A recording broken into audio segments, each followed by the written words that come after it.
If you lived anywhere within 3 streets of Zainab and Kwame, you'd already know their relationship was a full-time Nollywood series without closing credits. Zainab was the fiery, quick-tempered type who spoke with her hands and walked like she was always late for something important. The woman believed life was a stage, and she was determined to be the star of every scene.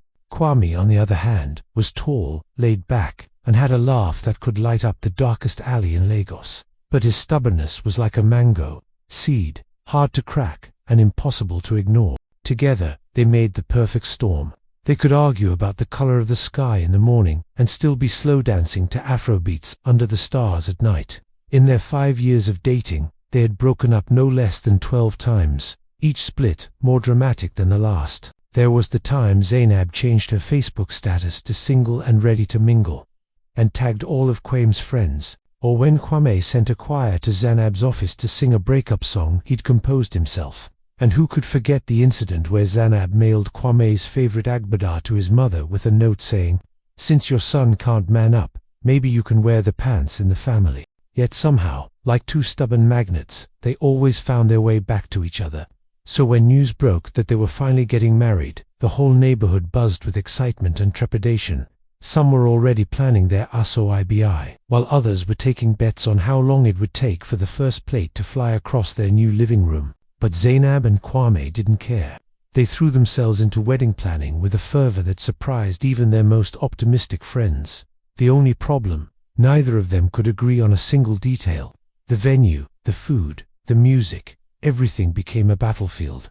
Their wedding planner quit twice, claiming she'd rather organize a peace treaty between warring nations than get these two to agree on a cake flavor. Just when it seemed like the wedding might implode before it even began, a shocking twist threw everyone for a loop. Zainab's long-lost twin sister Amina showed up out of the blue.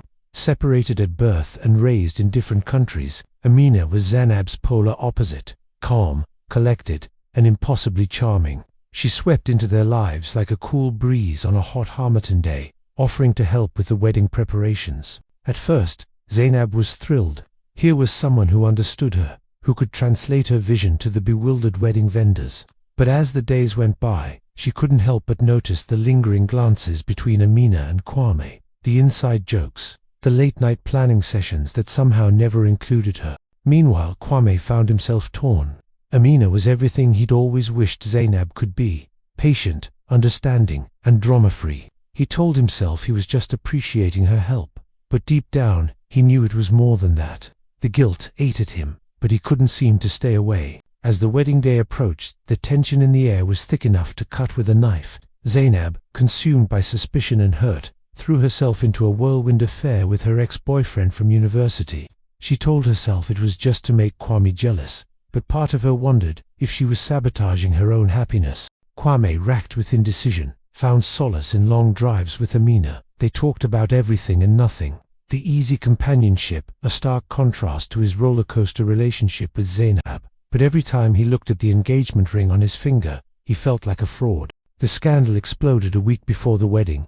A nosy neighbor caught Zainab sneaking out of her ex's apartment at dawn, while another spotted Kwame and Amina in what looked like a very intimate embrace at a secluded beach. Within hours, the news had spread through the neighborhood like wildfire, each retelling more salacious than the last. Families were called, accusations were hurled, and social media exploded with hot takes and spicy memes. The wedding was off, then on, then off again. Zainab locked herself in her room, refusing to speak to anyone. Kwame disappeared for days, his phone going straight to voicemail.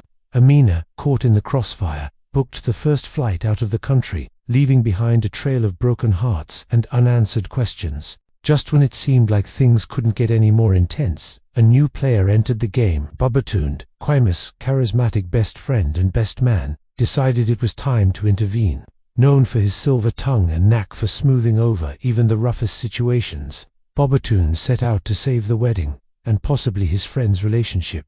What followed was a masterclass in manipulation, negotiation, and sheer audacity. Babatunde wove a tapestry of half-truths and full lies, playing on everyone's emotions and insecurities. He convinced Zainab that Kwame's time with Amina was nothing more than brotherly concern for his future.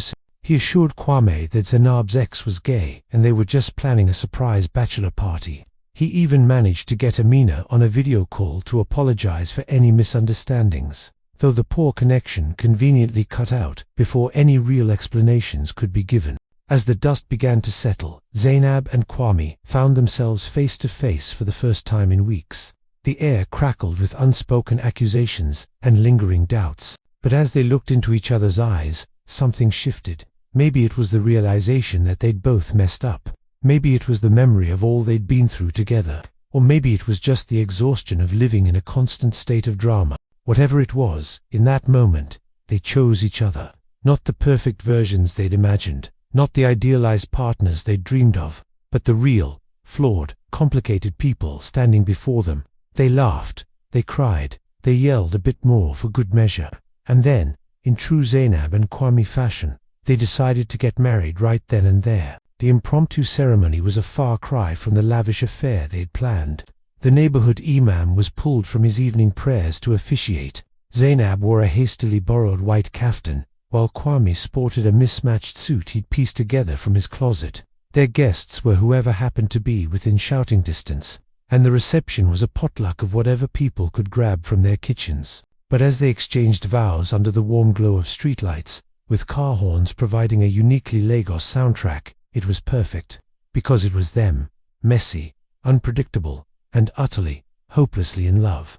As news of the surprise wedding spread, the neighborhood erupted in celebration. People poured out of their homes, bringing food, drinks, and impromptu gifts. Music blared from every direction, and soon the street was transformed into the liveliest block party Lagos had ever seen. Zainab and Kwame danced until dawn, their faces glowing with a happiness that seemed to light up the night. And as the sun rose on their first day as husband and wife, they knew that whatever challenges lay ahead, they'd face them together, with passion, with drama, and with a love story for the ages.